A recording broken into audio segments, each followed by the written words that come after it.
nga ba mag-set ng time sa ating water window? So ngayon, itry natin mismo para mas malinaw. Una, magsiset tayo ng time. Lalagyan natin ng 10 seconds at 7 milliseconds, then isave natin ang settings. After that, maghuhulog tayo ng 5 pesos at pipindutin natin yung button para mag-start.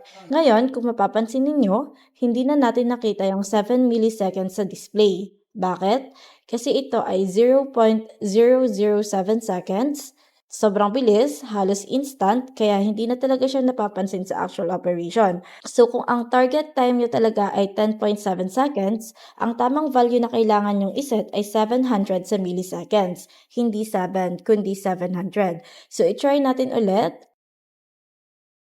Ayan, kung mapapansin ninyo ngayon, mas malinaw na yung takbo ng oras. Naglagay na rin ako ng delay bago mag-start para makita natin kung saan talaga nagsisimula ang countdown. At nilagyan na rin natin ng 2 decimal places yung display para mas accurate at mas madaling basahin ng time.